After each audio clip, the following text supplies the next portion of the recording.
Welcome back to Grit Gym Live.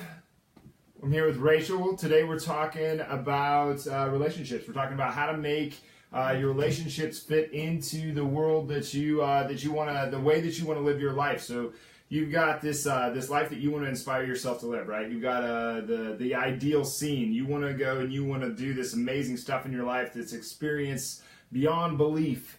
Well, the people that you have and the relationships that you have are going to help, or they can help get you to where you want to go, and they can help keep you from what you want to be. And the more that I think, anyway, my personal opinion is the more that you work on you, the better at you that you are, the more and the better people that you bring into your atmosphere, and the more you help each other out.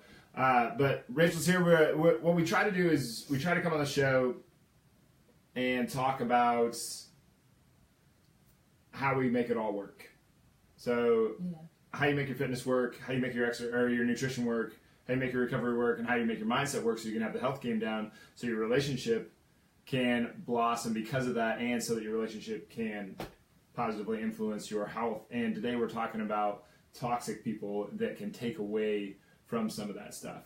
You want to kind of do your little intro now? My little intro, I'm Rachel. Nah. I'm here every Tuesday. Every Tuesday. Rachel comes on the show every Tuesday, but no, like toxic people keep you, negative people, angry people, aggressive people. Some of these things are just kind of bound to happen, and you can understand, but you can understand where they're coming from, and if you can understand where they're coming from, then you can have compassion for where they are, but at the same time, you don't want that negative influence in your life. No. Because negative people are going to keep you down where they are. Positive people are going to lift you up where they are. And when you're around a bunch of positive people, you end up just pushing up to new levels. When you're around a bunch of negative people, you hang out down the bottom. So we've got, what do we have for toxic people? We were talking about this a little bit before. So we have bullies. We have kind of the sociopathic people that are like real sneaky. We've got criminals. We've got the angry, dramatic, cheap drama. Yeah. And not the good drama. I like to stay away from that word. I think partially because people have called me a narcissist a lot. Well, in my that's life. Their version of a narcissist. Yeah, I think what they were saying was, what makes you think that you're enough to act the way what makes you think that you're enough? Like, if I don't think that I'm enough, what makes you think that you're enough? And I'm like, I just want to play football. I don't know what makes me a narcissist because I want to go out. And if you look up the definition of narcissist... I was just going to say, what's their definition of it then? Yeah, well, yeah, how do they define it? But like me, people call me a narcissist. And like, if you look up the definition, you goddamn right I'm a narcissist. I want to be the best at certain things in my life. Like, I want to be the best personal trainer in the world. I want to be the best strength coach in the world. I want to be the best... I want to be the best boyfriend or whatever. Significant other. I couldn't think of what the word I wanted to use. I want to be the best at those things that I want to be great at. I want to be the best, or at least one of the best. But what are some of the other like really clear toxic people?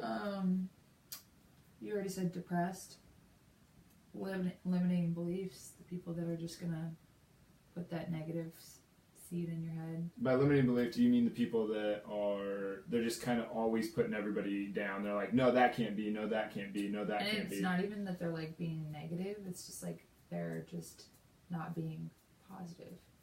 Okay. Right? Yeah. Putting a negative spin on it. So by limiting belief, do you mean like pessimist? Yeah. Yeah. Okay. Yeah. Yes. And then victims, people that are constantly putting themselves into the victim role. Addicted people. What do you mean? Addicted people or addictive people? Both. Like, how do you mean? Like, it could be drugs and alcohol, or it could be like video games or something. Something that you mean kind of hinders any sort of... Because I'm like, you know me, like, I'm an extremely obsessive person. Well, so I have to be really careful about my indulgences. See, and that can be a bad thing though too. Yeah, it totally can. Yeah, it's a scale, I guess. Like a lot of this stuff, like really, I think what we're going to come down to is like by the time we get through the list of people, I think it can go both ways. Like, you take a depressed person, or an angry person, or an addicted person, or a victim person, and I think that a lot of the time they're begging for company in their own misery. Misery loves company. Misery loves company. So that's true. They don't like to see people thriving and having a good time if they're sitting in the corner not having a good time. They're basically drowning, and they're asking you to come drown with them. Mm-hmm. And like, I don't want to drown with you. I might stick my hand below the water to help you up, but you got to grab my hand too. So yeah, when you point that out to them, that doesn't always go well. That does not go well. Because they have to turn around and face the fact that they are the one causing the problem. Yeah. Well, that's the thing. If you're going to take absolute 100% responsibility for your life, there's going to be some things you don't like. Yeah, but why bring other people into that mess? What do you mean? You know what I mean? Like, if you were to tell me that I was being a negative person, I wouldn't just, or if I was bringing you down, I wouldn't want to bring you down more. I would just want to kind of go off on my own and figure it out by myself. I wouldn't seek other people's approval because I'm not getting yours. But people do that. I know they do. Have you ever heard what's her name? Female activist Gloria Steinem. She has that quote: "The truth will set you free, but first it's going to piss you off." I've always liked that one. Like, I think you can choose whether it's gonna if it's gonna get your goat or not. You're not always gonna like the truth because if you're probably gonna have to work at it if this is something that you are guilty of. Well, I've done every single one of these things on this list. I think we all have. I think we all have. Everybody does, but you have to, at some point, you have to be. You can't be selfish. Just thought of one in a bad way. I thought of one when I if you really care about your friends and the family and the people that you surround yourself with, then you need to change your behavior. Yeah, sure, yeah. And cut the people out who are acting like that as well. What about being willing to accept the criticism? Like if you truly that's another toxic person, the closed-minded person. Yeah, you had that on your list, didn't you? Yeah, because in their head they're completely 100% right, true, God's gift to whatever, and they haven't really looked in the mirror and realized that that's the exact behavior that they are displaying to people that they care about. Yeah, I did a really interesting thing. There's for instance, you guys, if you want to take out a piece of paper right now, you can try this out. But go to a piece of paper, grab a piece of paper. On the left side of the piece of paper, write down 3 to 5 people that you don't like and what you don't like about them. And then on the right side of the piece of paper, write down 3 to 5 people that you admire and that you would like to be more like, and write down the things that you do admire about them and what you like about them. And what you'll find is that on the left side of the piece of paper, the things that you wrote down that you didn't like about you, those are things that you do or that you act or behave, whatever, that you don't like it that you do. And the ones on the other side on the right side are going to be things that you don't let shine in your own life. You don't let come out in your own life. The first time I did it, I was like, oh man, that floored me out. That was crazy. But it's a really good practice to try. But we kind of just segued into the truth thing, didn't we? I guess, yeah. Do you want to try to hit them over the head with truth? You can start that out. Truth is almost like a philosophical thing that Rach and I have had a pretty good go with.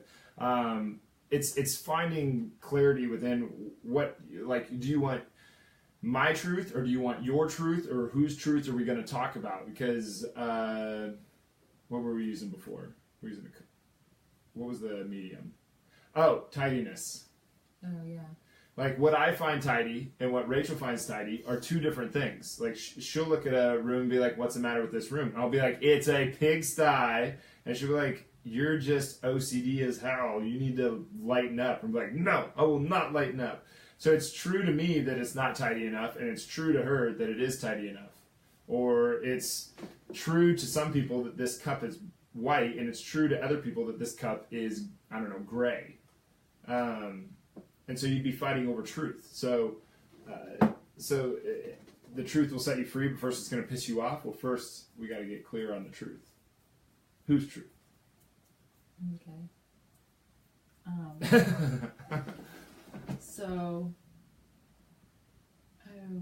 Yes, Aaron says toxic people are why boundaries are so. She had 8 O's. So important.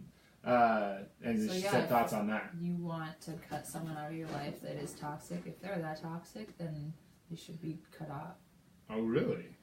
This is very surprising But hearing this. I'm not saying it's not like. I think if you really do want this person in your life, then you should give them the boundaries, and then if they don't go by those boundaries, and you kind of give them like these. I don't want to negotiate on this at all.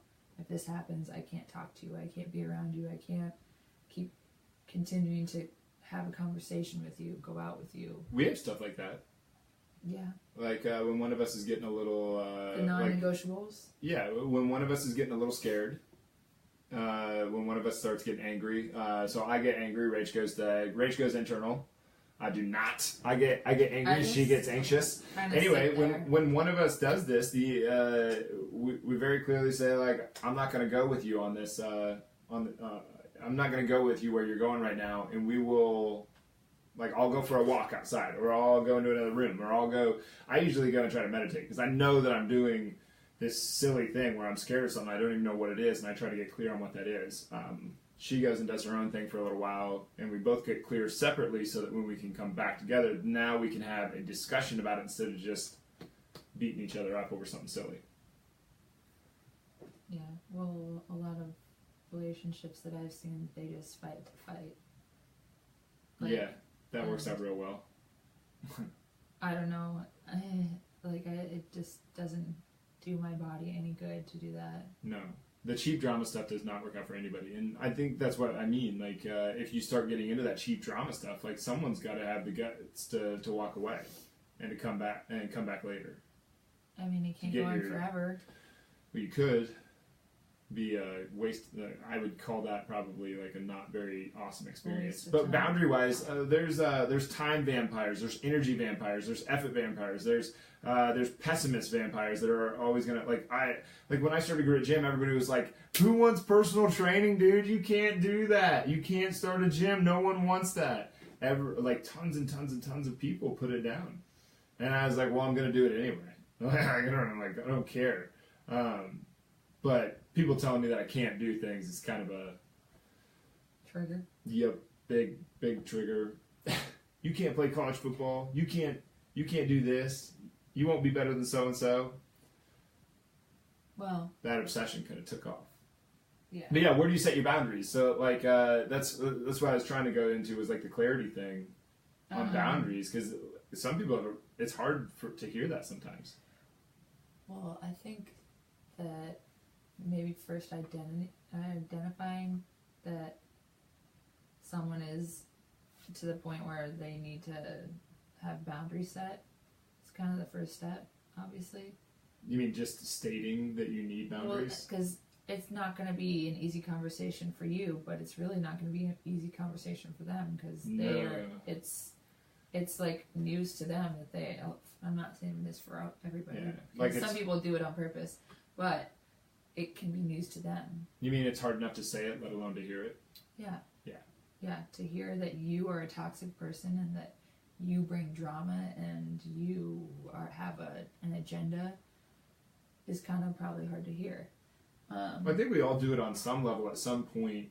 Like some people, everybody's like on this like kind of like a spectrum or whatever. That is, I mean, I did it at the airport that one day. Like, oh my god.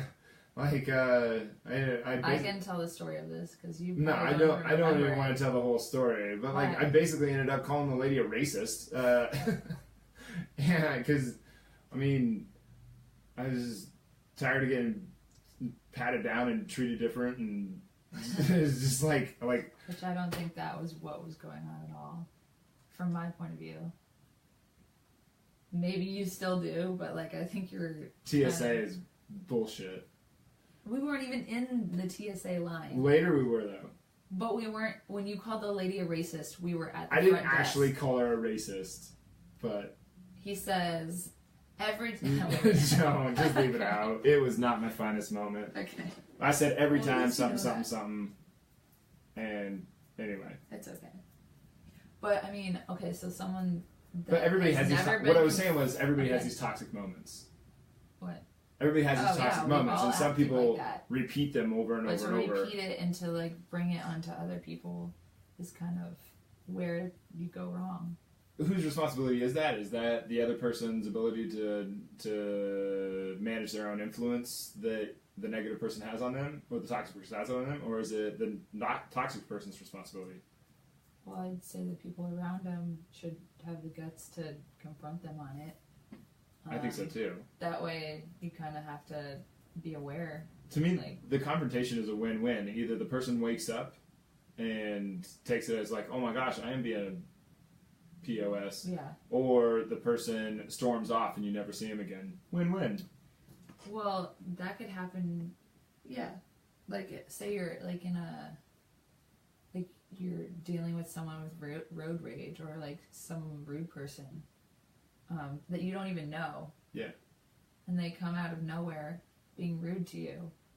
Then you can just look at them and be like, you notice that they are not angry at you. They're angry about something that has nothing to do with you. That's a good point. To like say that to their face, like, I understand, like you seem very angry, and I'm assuming it's not me because I didn't do anything. So I'm assuming that you're dealing with something outside of this situation. I don't think you even have to assume. Like, why would it have anything to do with you? Even if. But they have to like look at themselves and be like, okay, wait, what? All right. I've rarely seen a situation where the person that whatever they were mad about was the thing that they were doing. Wait, what? Like it was on them. The person that got mad, it was on them. Yeah, it had nothing to do with the car, like traffic. It had nothing to do with that. Like, usually someone that has road rage is on their way to somewhere and they want to get there quickly, and if somebody cuts them off, they're going to use that moment to kind of vent. They probably didn't even get cut off. They probably like, yeah, and who knows? They're like, looking for a way to explode. And they found it. Yeah. But what about that? What about you? Is it powerful for you to take that and be like, oh, I feel so bad for that man that was giving me the finger? No, but you're acknowledging that you could take it offensively and you could be like, oh God, like, I'm an asshole, like, I cut him off. Or you could what a jerk. Recognize it and be like, are you okay? I don't even do that. I just kind of laugh at it. Like, it's a friend that's being toxic and you see this and you point that out to them. Are you being a bad friend by saying this, or are you being a good friend? You're being a good friend because you're acknowledging that they are hurting somewhere inside, or that they are having like a problem outside of this situation. Yeah. So what about switching gears on you a little bit? But like, what about the bully? Because the bully is something interesting. Like personally, I think we've had about 10 years now of the anti-bully campaign, and the anti-bully campaign teaches kids to go find an adult right away. But I think that they've just massively failed and screwed up. Well, they've succeeded in teaching kids that mommy and daddy's always around the corner, or that you can go and scream to a teacher, or that you can narc out, you can rap, you can tattletale, that you can, and that someone's coming to save you. But at some point, I mean, we get this with interns, we get this with young people that that don't like their job. I've gotten that. Like, I had a... And they keep on running to mommy and daddy, and it's like, kid, I don't know what to tell you. Time. What do you mean? Like, someone will have an argument with another coworker, or like have a problem, and they come to me saying, I felt very disrespected, and they talk to me like this, and I'll just be like, okay, so what are you going to do about it? Yeah. Like, this doesn't seem like an issue that I, as their boss, am going to do anything about. Yeah. Besides, I can bring them together and have them talk. That's about it. And that shouldn't probably and be a if thing you're, for a boss. Yeah. But like the way that I even found out that this is how the anti-bullying thing was handling things, I knew about the anti-bullying campaign. I didn't know that there was like, I knew they had steps, but I didn't know what the steps were. So I was with my nephew. I saw him kind of get, not bullied.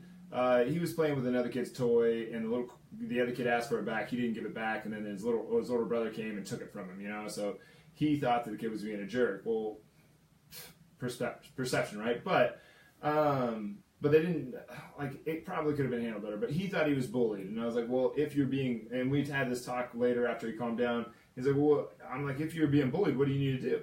And and this is a little boy that gets bullied all the time by his older siblings and like constantly. And he was like, go find an adult. I'm like, no, dude, you need, like, what do you need to do? We talked it out for like the longest time.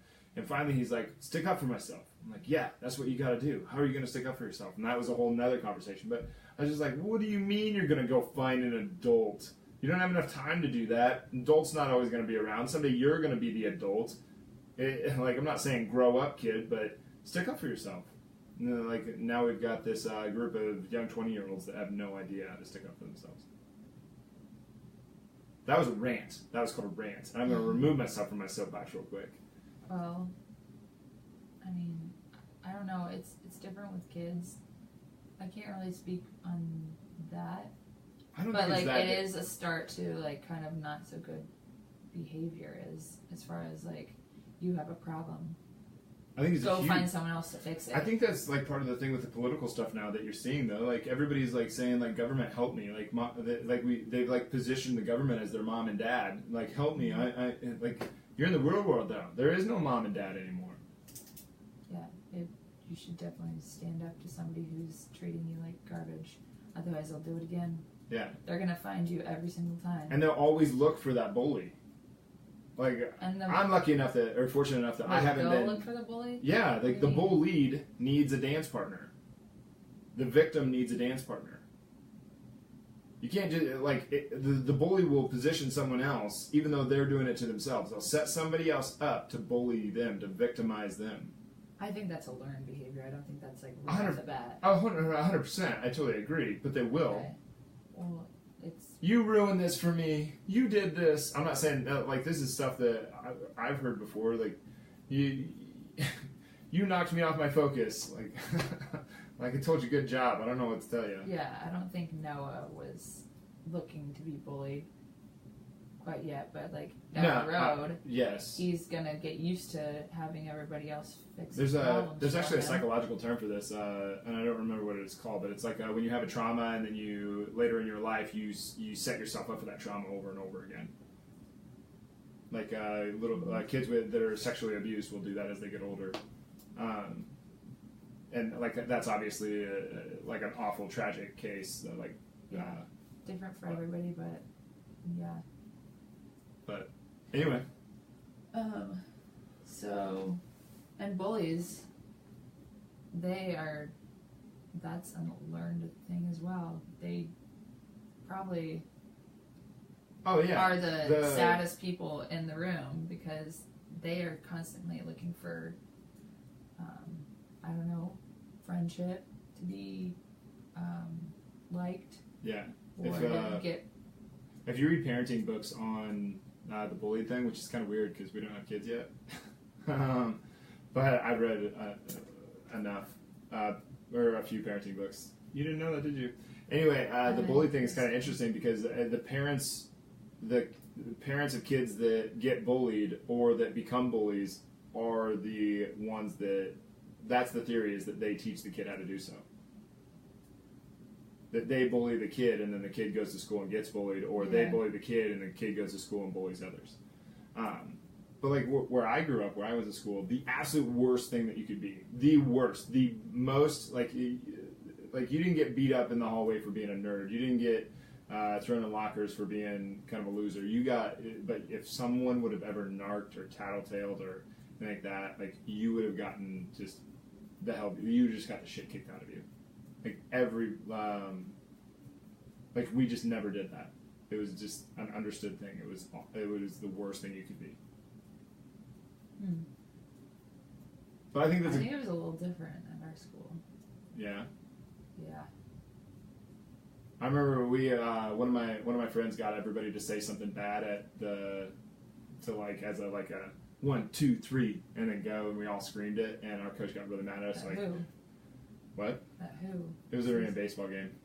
Oh, saying a bad word? Yeah, it was a bad word. And so we all got in trouble because no one would give up that guy. And this is a bunch of guys that didn't. There's 3 different groups on that one baseball team that didn't like each other. But no one would give up that guy, even though we didn't like each other. No one would give up that guy because no one wanted to be that rat. Nobody wants to be a rat. Nobody wants to be a rat. Like if what are you gonna do if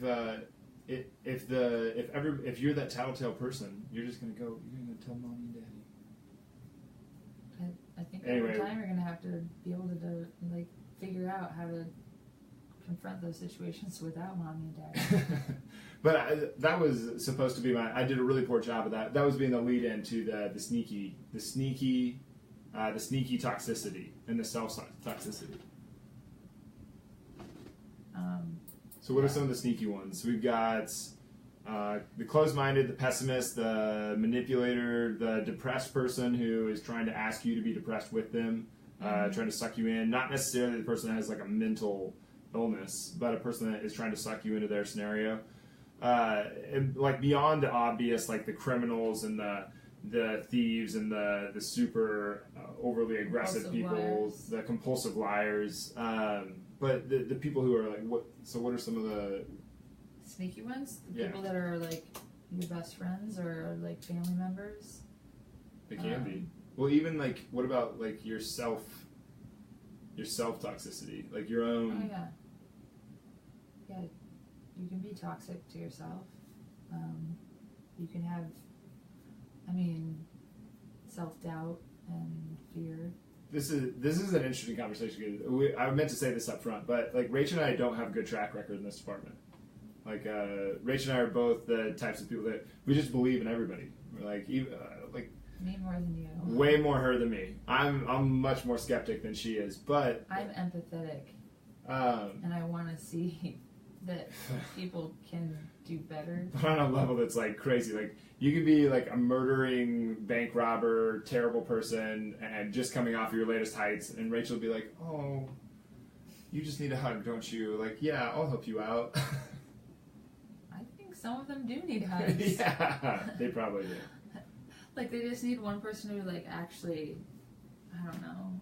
And then they knife you. Or they steal a bunch of money. And then they steal a bunch of money from you. Yeah. Which, I don't know. Everybody's different. You can't put this into a book and say this is how this person's going to act if you say this. You know what I mean? Everybody that would be pretty tough. Their own kind of perception of the truth. Yeah. Mm-hmm. Yeah. Yeah. People are unpredictable as well. Yeah, so, they totally are. But some of the kind of have to. I guess we go for it. Figure out how to, I don't know, disarm it. The talks in you and in other people. I think you just have so to you can like notice it. Personally, like the only way that I've found to deal with this is just an outrageous amount of discipline to conscious awareness. Like if I'm in a room, I have to be in this certain room, and I know that there's 10 people in here that are super toxic. I have to be extremely aware of what I allow to influence me. Yeah, you can't let someone who is being toxic or yourself distract you from that. Because that's what they're trying to do. Yeah. They're going to try to, guard it with your life. Because if 9 times out of 10, they've probably done this same scenario with many people, and they know how to get into their heads. And they probably don't even know that they're doing it, which makes it even more. And if you don't know that they're doing it, even worse. Exactly. So the only way that I found is just because you've already been taken advantage of by that time. Yeah. What about the obvious ones? The obvious toxicity. So, we were writing some of these down beforehand, and Rachel had an employee that was thieving. Is that a word? Mm-hmm. Anyways, he's stealing. They caught him. Anyway, I can let you know. But I had a guy that I was working with. Yeah, we're not using any names. But I had a guy that I was working with, and he had taken the promo. This was at a gym that I worked at a long time ago, and he had taken the promo stuff that they had out to give to new members, and I saw it in his bag, and I didn't really care. Like, it's his life, it's his go, it's his thing. And I remember being like, "Did you just take some of that stuff?" And I was expecting him to be like, "Yeah, just swipe some, just to help promote a little bit or something like that, you know." And he goes, "Yeah, I see stuff like that, and I just have to grab it." I'm like, "What?" Like, and I don't remember how the rest of the conversation went, but So like, that's a problem. He acknowledges that it's a problem? I don't think he does. I think he just thinks like it's just like I gotta have it. Like I just do it. It's just something I do.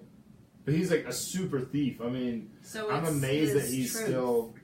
Yeah, it's that he like has to I think have it. somehow he justifies it in his head that it's okay to take those things, because this guy stole thousands and thousands and thousands of dollars. He embezzled I don't know how much.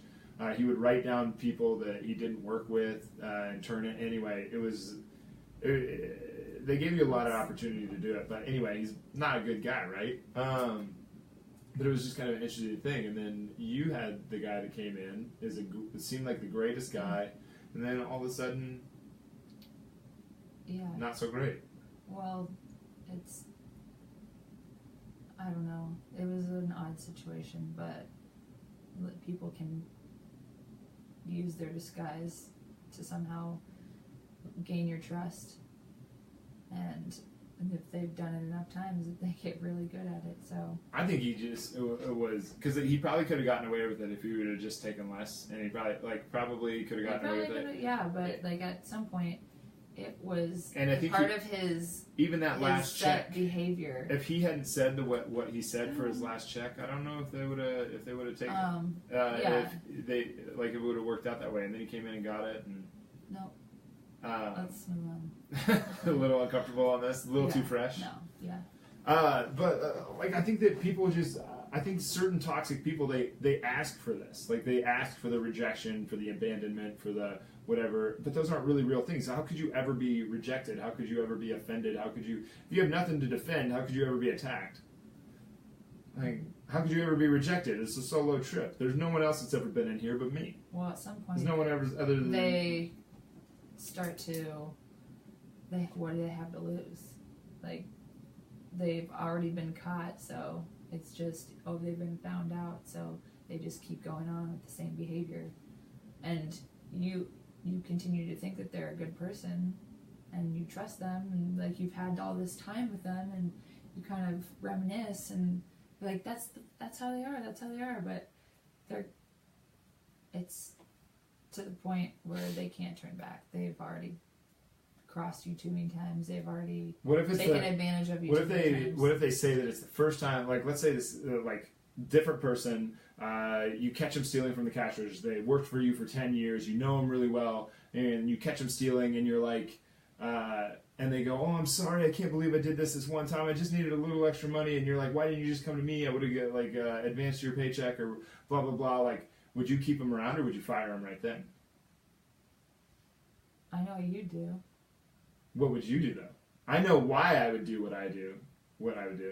Well, I know what you should do. They should be done.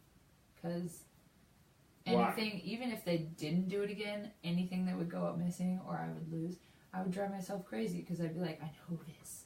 Yeah. See, that's not why I would fire him though. I know. Well, I would fire him because it's a lie. It's not the first time. It is not the first time. It's not the first time that they. That's not the first time they stole from you. It's the first time they got caught. I would fire him. I mean, yeah, you would have to fire him, no matter how hard it was. Yeah. It was very hard to talk about that person being so negative. That person that was stealing. To say like negative things towards this person that we thought was awesome. Yeah. Who wouldn't hurt a fly, blah blah blah blah. Could go to every single person. They're like, oh yeah, great guy, blah blah blah. But for this instance, it was just like none of that mattered anymore because there was a lot to lose. There was everybody's money to lose. There was inventory to lose. Like, you never know There's a relationship where it could go after that. Yeah. The relationship was already damaged. And I think he knew that. So it's good that you confronted him right away, though. I didn't. I don't think I would have to work up to that. I'm working on that. The confrontation thing is not always easy, especially when it's somebody that you care about. But that's the person you should confront first. I know, it is. We have this thing where, like, I say, I want you to confront me on things, like, very, very clear. Like, please do. If I have a booger in my nose and it's dangling out, you better tell me. If I'm acting like an a-hole, you know, I'm trying to curse less on the show. If I'm acting like a jerk, you should probably let me know. Because I might not know. Yep. How's it go so far? I think I'm getting better at it. I think you are too. I think you're doing great. Good. All right. Well, it's about time to wrap up the show. Do you want to wrap it up? Do you want to do the ending? No, you can. I'll elaborate on what you said. Oh, I'm gonna do the beginning of the ending, and you're gonna finish it off. Yeah. Interesting. All right. Well, this is a topic that we weren't super comfortable doing today because neither of us have a very good track record of this. I have just a long list of pretty toxic people, pretty negative people in my life that I didn't do a very good job of confronting, and I didn't do a good job of walking away from, and just naive, I think is what I would chalk it up to. And it's very easy for an idealist, which a lot of the people that watch this show, a lot of you guys, are strong in the idealist department. And Rach is super strong in the idealist department. And it's super easy for a idealist to become very cynical about the world because we just want to help, right? So we weren't really sure how this show would go, but I think it went decent. If there's things that you guys comments, perspectives, that's what I was trying to say. Perspectives, stories that you guys have, you can put in the comment section, or ways that you've learned to, especially ways that you've learned, strategies that you've learned to recognize toxic people, how to deal with toxic people, besides just going like bull in a china in the closet, head straight forward, attacking them. Cold turkey, just ghosting them. Ghosting them is typically like a pretty... That's typically what people do because they don't know how to handle the situation, but... I ghost people for different reasons. We should have talked about ghosting people. Maybe next week we'll talk about ghosting, why you would ever just ghost somebody and what that actually means. Okay. But anyway, thanks for being here, guys. Really appreciate it. Please hit the share button and send this out to everybody that you know. It helps get the message out.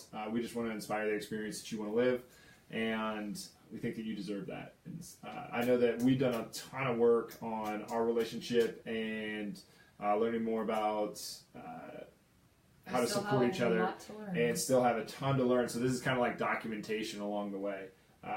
But what can you learn from a weird couple that started getting a relationship coach from the very beginning? I don't know, probably some weird stuff.